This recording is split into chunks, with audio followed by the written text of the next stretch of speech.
नमस्कार, मैं ममता government polytechnic college Ajmer में केमिस्ट्री की लेक्चरर हूँ। आज का मेरा टॉपिक है रिफ्रैक्टर्स। अब हम लोग सबसे पहले रिफ्रैक्टर्स की डेफिनेशन ले लेते हैं कि रिफ्रैक्टर्स वो मटेरियल होते हैं जो वहाँ यूज़ किए जाते हैं जहाँ पर टेम्परेचर 600 डिग्री सेल्सियस से अप्रॉक्सीमेटली 600 डिग्री सेल्सियस से ज़्यादा होता है। उन मटेरियल्स को हम रिफ्रैक्टर्स कहते हैं। जो ASTM American society for testing and materials जो है उसने इसको डिफ़ाइन किया है कि रिफ्रैक्टर्स की डेफिनेशन दी है कि वो नॉन मेटालिक मटेरियल्स यानी वो नॉन मेटालिक मटेरियल्स जिनकी फ़िज़िकल और केमिकल प्रॉपर्टीज़ इस तरह की होती है कि उनका स्ट्रक्चर, उनकी फ़िज़िकल प्रॉपर्टी, उनकी केमिकल प्रॉपर्टी इस तरह की होती है कि अगर उनको हाई टेम्परेचर पे अगर उनको एक्सपोज किया जाए तो भी वो हाई टेम्परेचर पे जब उनको यूज़ किया जाता है तो इस तरह के जो आपके मटेरियल्स होते हैं उनको हम रिफ्रैक्टर्स कहते हैं। यानी कि वो नॉन मेटालिक मटेरियल जिनकी फ़िज़िकल, केमिकल और स्ट्रक्चर प्रॉपर्टी ऐसी होती है कि उन्हें हाई टेम्परेचर भी एक्सपोज्ड यानी कि 1000 फ़ारेनहाइट या फिर 800 केल्विन या फिर 500 डिग्री सेल्सियस से अबव यूज़ किया जाता है, तो वो मटेरियल्स को हम रिफ्रैक्टर्स कहते हैं। अब हम लोग जनरल प्रॉपर्टीज़ ले लेते हैं रिफ्रैक्टर्स की कि क्या क्या जनरल प्रॉपर्टीज़ होती हैं। जो इस तरह के जो मटेरियल्स होते हैं वो बहुत हाई टेम्परेचर भी अपनी स्ट्रेंथ, जो उनकी बलवंता है यानी उनकी स्ट्रेंथ है, उसको भी हमेशा बरकरार रखते हैं यानी कि रिटेन करते हैं। चाहे कितना भी हाई टेम्परेचर हो उसमें वो अपनी स्ट्रेंथ को रिटेन करके रखते हैं। वो किस तरह के हैं? वो ऑपरेटिंग एनवायरनमेंट में वो डिफरेंट बिहेव करते हैं कि वो उनको थर्मल रेजिस्टेंस होता है और वो केमिकली इनर्ट होते हैं। ये सब उनका डिपेंड करता है कि उनका ऑपरेटिंग एनवायरनमेंट कैसा है। यानी कि रिफ्रैक्टर्स मेनली उनके जो प्रोसेस शो करते हैं यानी कि जो वो रिएक्ट, उनका जो थर्मल रेजिस्टेंस या फिर केमिकल इनर्टनेस वो डिपेंड करता है कि उनको ऑपरेटिंग एनवायरनमेंट किस तरह का दिया गया है। यानी कि डिफरेंट एनवायरनमेंट में वो डिफरेंट अपनी थर्मल रेजिस्टेंस या फिर केमिकली इनर्टनेस शो करते हैं। कुछ स्पेसिफिक रेंज पे वो अपनी थर्मल कंडक्टिविटी भी शो करते हैं और कोफिशिएंट ऑफ थर्मल एक्सपेंशन भी शो करते हैं। यानी वो मेनली वर्किंग कंडीशन यानी कि आपका वर्किंग कंडीशन क्या है उस पर डिपेंड करता है कि वो अपनी थर्मल कंडक्टिविटी शो करेंगे, किस तरह की थर्मल कंडक्टिविटी शो करेंगे या फिर उनका कोफिशिएंट ऑफ थर्मल एक्सपेंशन किस हिसाब से होगा। यानी मेनली वो डिपेंड करेगा उसकी वर्किंग कंडीशन पे। जो ये रिफ्रैक्टर्स होते हैं ये मेनली बने होते हैं ऑक्साइड्स ऑफ एल्यूमिनिया का, सिलिका के और मैग्नीशिया के और एट्सेट्रा। जनरल प्रॉपर्टीज़ की बात कर लेते हैं। जनरल प्रॉपर्टीज़ में कंटिन्यू करते हैं हम लोग कि उसमें हम लोग ऑक्साइड्स ऑफ कैल्शियम भी यूज़ करते हैं। ये भी एक जनरल रिफ्रैक्टर है। जैसे कि मैंने अभी आपको बताया कि ऑक्साइड्स एल्यूमिनियम भी यूज़ करते हैं, हम सिलिका भी यूज़ करते हैं और मैग्नीशिया भी यूज़ करते हैं। उसके अलावा हम ऑक्साइड्स ऑफ कैल्शियम भी यूज़ करते हैं जो जनरल रिफ्रैक्टर्स होते हैं। फायर क्ले भी यूज़ करते हैं हम रिफ्रैक्टर्स बनाने में।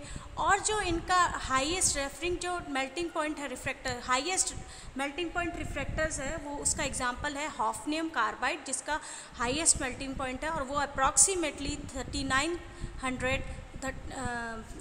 3900 डिग्री सेल्सियस के आसपास होता है। अब हम लोग रिफ्रैक्टर्स के गुड कैरेक्टरिस्टिक के बारे में पढ़ लेते हैं कि गुड रिफ्रैक्टर्स क्या होते हैं, उनके कैरेक्टरिस्टिक के बारे में बात कर लेते हैं। तो सबसे पहले ये मैंने आपको स्टार्टिंग में डेफिनेशन में बताया कि वो मटेरियल्स होते हैं जो बहुत हाई टेम्परेचर पे यूज़ किए जाते हैं। तो यहाँ पर सबसे पहले इसीलिए वही पॉइंट लिखा है कि रेजिस्टेंस अगेंस्ट हीट यानी कि बहुत हाई रेंज ऑफ हीट को भी ये रेजिस्ट कर जाते हैं। ये कोरोजन को भी रेजिस्ट कर जाते हैं और इनका जो फ्यूज़न टेम्परेचर होता है वो बहुत हाई होता है और ये किसी भी तरह का हाईली लोड भी सह जाते हैं। केमिकली इनर्ट होते हैं। केमिकली इनर्टनेस भी मैंने अभी आपको बताया कि वो डिपेंड करता है कि उसकी ऑपरेटिंग सिस्टम कैसा है, ऑपरेटिंग कंडीशन कैसी है, वर्किंग कंडीशंस कैसी है, उसके ऊपर उसकी केमिकल इनर्टनेस भी शो करती है। और ये डीफॉर्मेशन यानी कि अपने जो उनकी शेप है उसके बदलाव को भी नहीं, अगर उसको हाई टेम्परेचर पे डाला जाए तो भी वो अपनी शेप को कभी शेप में बदलाव नहीं करते हैं, यानी कि इनकी शेप का डीफॉर्मेशन नहीं होता है। और इनका जो एक्सपेंशन और कॉन्ट्रैक्शन होता है वो यूनिफॉर्म होता है, यानी कि यूनिफॉर्म रहेगा, कहीं भी अलग तरीके से एक्सपेंशन नहीं होगा, कॉन्ट्रैक्शन नहीं होगा, यानी यूनिफॉर्म तरीके से ही इनका एक्सपेंशन और कॉन्ट्रैक्शन होता है। अब हम लोग क्लासिफिकेशन की बात कर लेते हैं कि क्लासिफिकेशन ऑफ रिफ्रैक्टर्स, इसमें मेनली क्लासिफाई किया जाता है, हमको कुछ बेस लेके क्लासिफाई करना पड़ता है। तो यहाँ पर क्लासिफिकेशन का बेस होता है सबसे पहले केमिकल कंपोजिशन, दूसरा होता है उसका फ्यूज़न टेम्परेचर, तीसरा होता है उसका मेथड ऑफ मैन्युफैक्चरिंग। मैंने अभी बात करी कि क्लासिफिकेशन का बेसिस होता है केमिकल कंपोजिशन, फ्यूज़न और मेथड ऑफ मैन्युफैक्चरिंग। अब हम लोग बात कर लेते हैं इनके कंटिन्यूस, हम लोग इनके बीच क्लासिफिकेशन को डिस्कस कर लेते हैं। तो सबसे पहले केमिकल कंपोजिशन के बेसिस पे हम लोग रिफ्रैक्टर्स को 3 फॉर्म में डिवाइड करते हैं, एसिडिक रिफ्रैक्टर्स, बेसिक रिफ्रैक्टर्स और न्यूट्रल रिफ्रैक्टर्स। तो एसिडिक रिफ्रैक्टर्स क्या होते हैं? ये रिफ्रैक्टर्स जो मेनली होते हैं वो सिलिका के बने होते हैं। रिफ्रैक्टर्स सिलिका के जब इसमें बेस के साथ रिएक्ट करती है, यानी कि बेस क्या हुए, अल्कलाइज, लाइम, बेसिक ऑक्साइड्स, इनके साथ रिएक्ट करते हैं, तो इस तरह के रिफ्रैक्टर्स को हम एसिड रिफ्रैक्टर्स कहते हैं। इसमें हम एल्यूमिनिया यानी कि Al2O3 भी as a main component silica के साथ यूज़ करते हैं, यानी सिलिका के साथ Al2O3 भी यूज़ करते हैं कुछ में। फिर जो होता है ये वहाँ उन जगह पे यूज़ होता है जहाँ पर कि एसिडिक एटमॉस्फेयर होता है, और ये जब कभी इस पर एसिडिक अटैक होता है तो ये रिफ्रैक्टर स्टेबल रहते हैं, पर अगर इस पर बेसिक अटैक होगा तो फिर ये रिफ्रैक्टर स्टेबल नहीं रहते हैं। ये जो एसिडिक रिफ्रैक्टर्स है मेनली हम कहाँ यूज़ करते हैं? ये मेनली यूज़ करते हैं जैसे कि स्टील इंडस्ट्रीज़ में, आयरन इंडस्ट्रीज़ में, मेनली इन जगह पर अब हम लोग एसिडिक रिफ्रैक्टर्स को यूज़ करते हैं। मेनली ये उस इन्वायरमेंट में यूज़ किए जाते हैं जहाँ पर एसिडिक एनवायरनमेंट होता है।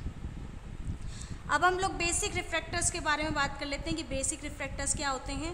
बेसिक रिफ्रैक्टर्स मेनली बने होते हैं मैग्नीशियम, इस टाइप के होते हैं जिनमें मैग्नीशियम या डोलामाइट या फिर क्रोमियम मैग्नीशियम होता है। मैग्नीशिया होता है MgO, डोलामाइट होता है MgCO3 प्लस CaCO3, और जो क्रोम मैग्नीशिया होता है वो Cr2O3 प्लस Mg होता है।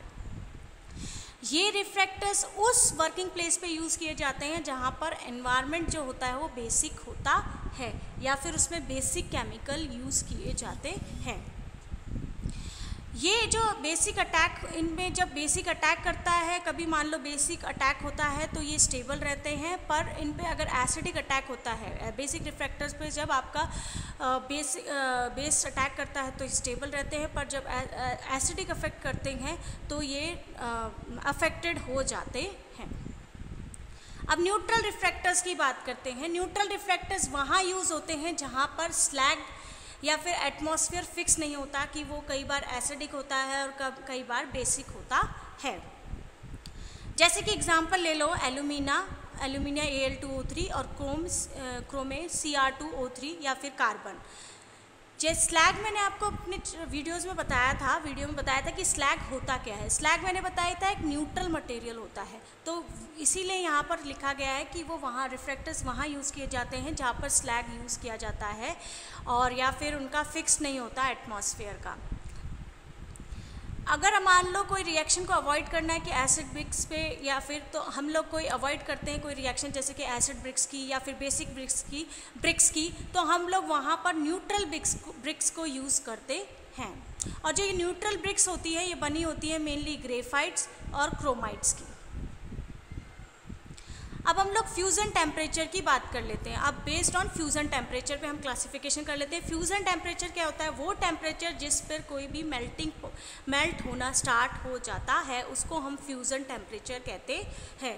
तो इसको हमने 3 फॉर्म में डिवाइड किया है। नॉर्मल रिफ्रैक्टर्स जिसमें फ्यूज़न टेम्परेचर होता है 1580 से 1780 डिग्री सेल्सियस में, जैसे इसका एग्जाम्पल है फायर क्ले। दूसरा इसका क्लासिफिकेशन है हाई रिफ्रैक्टर्स जिनका फ्यूज़न टेम्परेचर होता है 1780 से 2000 तक डिग्री सेल्सियस, इसका एग्जांपल होता है क्रोमाइट्स। फिर तीसरा है सुपर रिफ्रैक्टर्स जिनका फ्यूज़न टेम्परेचर होता है 2000 से भी ऊपर, यानी 2000 डिग्री सेल्सियस से भी ऊपर, इसका एग्जांपल होता है जिरकोनियम।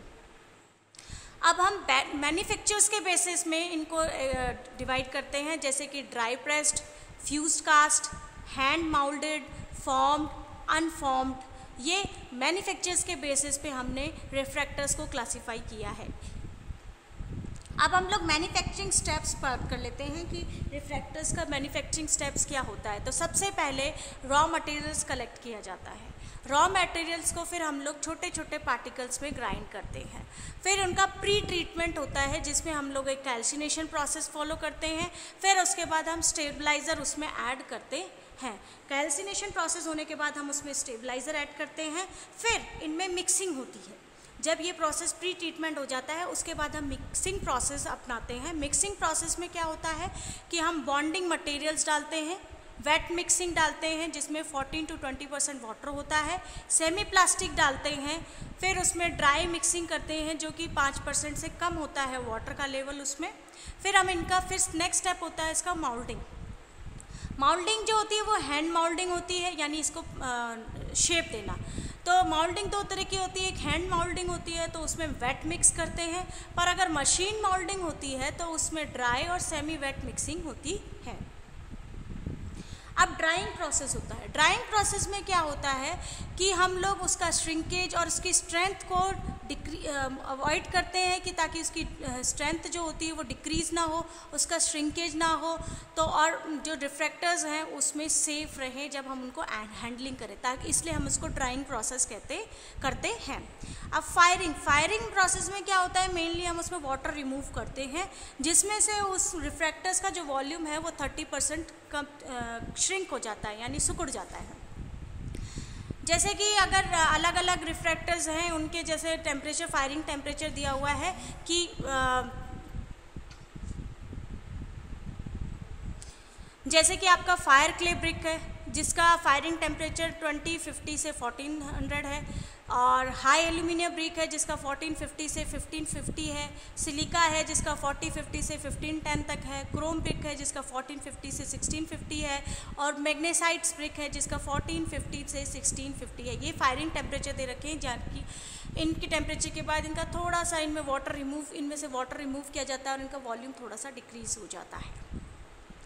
अब हम लोग रिफ्रैक्टर्स का सिलेक्शन कैसे करें कि हमें कोई रिफ्रैक्टर्स चाहिए और उसका हमें सिलेक्शन करना है कि ये रिफ्रैक्टर्स कहाँ एप्लीकेबल है। तो हमें मेनली क्या क्या प्रोसेस फॉलो करनी चाहिए। सबसे पहले कि हमें उसकी एप्लीकेशन कहाँ यूज़ करनी है, कौन सी जगह पे हमें उसको अप्लाई करना है, तो उसके बेसिस में हम रिफ्रैक्टर्स को सेलेक्ट करेंगे, या फिर उसका वर्किंग टेम्परेचर क्या है, या फिर उसका एब्रेशन और इम्पैक्ट एक्सटेंट कितना है, या फिर उसका स्ट्रेस, जब टेम्परेचर ग्रेडियंट होता है तो उस टाइम स्ट्रेस कितना है, हीट ट्रांसफ़र और फ्यूल कंजर्वेशन कितना है उसका, यानी हीट को ट्रांसफ़र कर रहा है कितना, फ्यूल को कितना बचा रहा है, बचत कितनी हो रही है, कंजर्वेशन हो रहा है, या कॉस्ट कंसिडरेशन भी देखना पड़ता है, कॉस्ट कितना महंगा है, कितना सस्ता है, यानी कॉस्ट कंसिडरेशन भी देखना पड़ता है।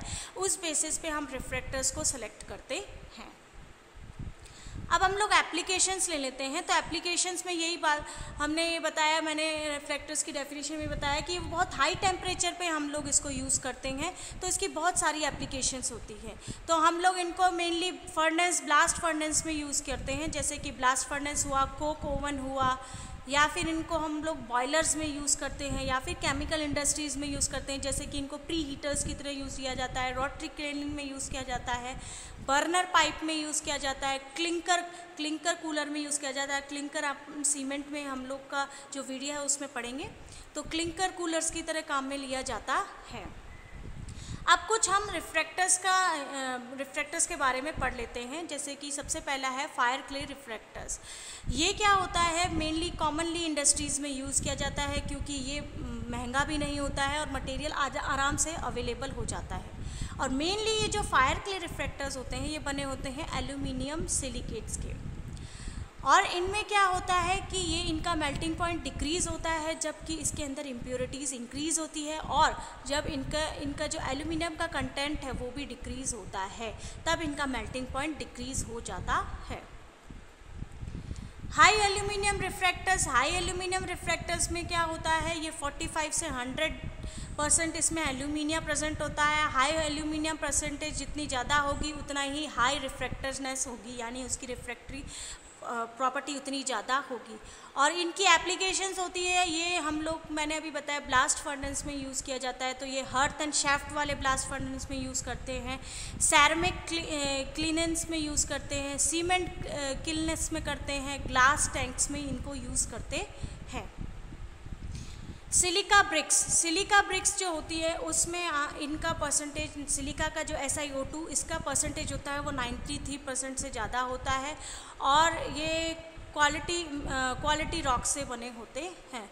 इनको मेनली हम आयरन, स्टील, ग्लास इंडस्ट्रीज़ में यूज़ करते हैं।